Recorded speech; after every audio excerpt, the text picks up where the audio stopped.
What up YouTube? This is Mega Man 7 coming at you with another brand new video. Alright guys, today is Jurassic World.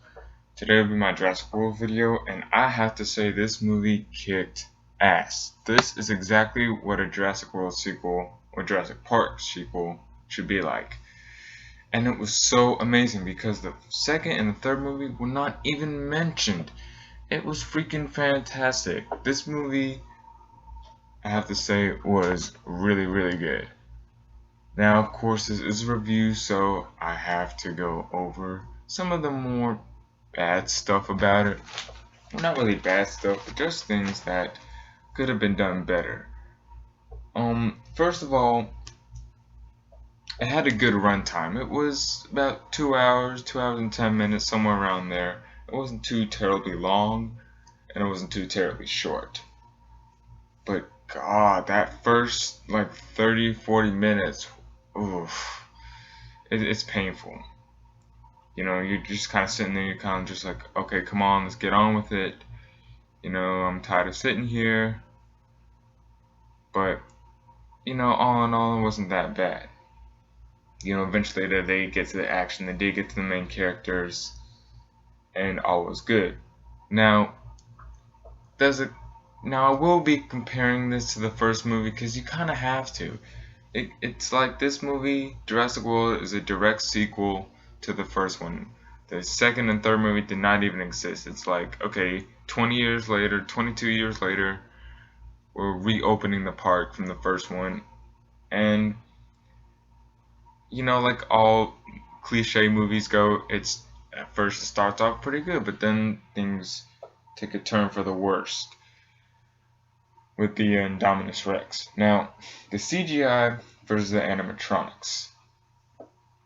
I really could not tell, to be honest with you, when they switched over. There were a few scenes where I was like, yeah, that kind of looks like an animatronic, but I can't really tell. But, you know, it was definitely more prominent in the 1993 Jurassic Park movie, which you can definitely tell. This movie, the CGI just had gotten so advanced that you really cannot tell the difference between the animatronics and the CGI. It was seamed flawlessly. Though I will say there was like 1 or 2 scenes where I think they were using animatronics, but I can't really tell. But nonetheless, CGI really was done well, to be honest with you. It was really done seamlessly. It was like flawless. Now, moving on to the character development, the characters, I will say some of the development fell a little bit short. You know, if you're going into this movie, you have to see this movie as if it was a monster movie. I know myself, when I was sitting in the edge of my seat, I was like, okay, I'm kind of getting this monster movie kind of feel, not really Jurassic Park kind of feel. That's what Steven Spielberg went for in the first movie. He wanted us to view these creatures as animals, not monsters, and they kind of fell off on this movie. It really didn't feel like a Jurassic Park movie. It felt like a badass monster movie, which is okay, which is good as far as, like, you know, grossings and movies and budgeting and effects go. It's good to view this as a monster movie, but as an addition to the franchise, no, I'm sorry. You know, so anyway, going back to the character development, I felt Chris Pratt, you know, he brought in Guardians of the Galaxy. He kicked ass in this movie. You know, and there's rumors about him becoming the next Indiana Jones, which I'm on board with. If there's anyone who can replace Harrison Ford, I think Chris Pratt, you know, does the job.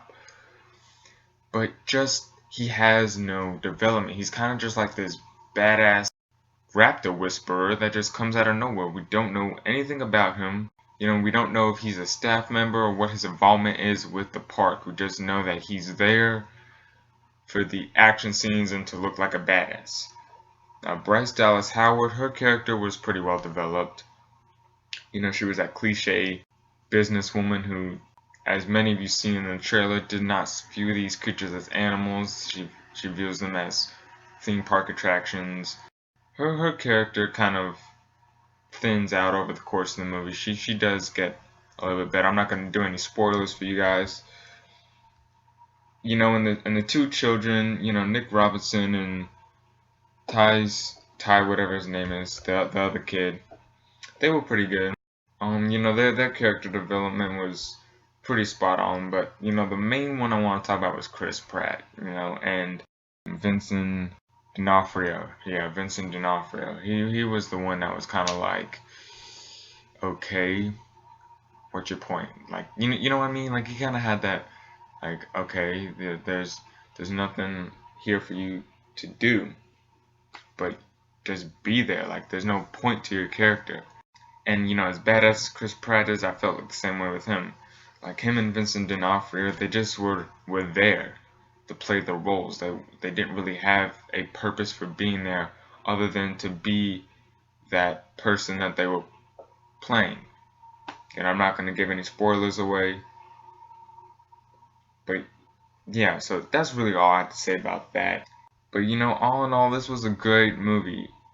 You know, I definitely enjoyed myself. I definitely had fun with it.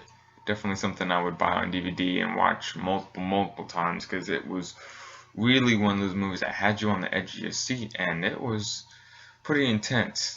I will say there were a few scenes in there where I was kind of like, oh, don't get them, oh, it had me on my edge of my seat. But you know, it was a great movie. I'd give this movie a 8.5 out of 10.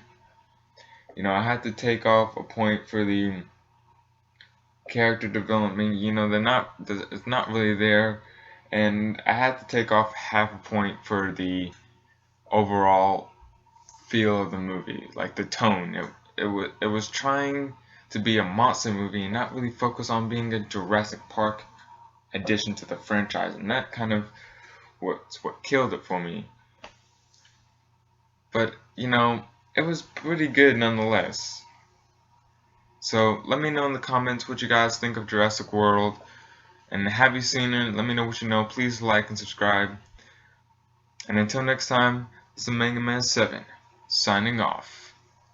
Peace!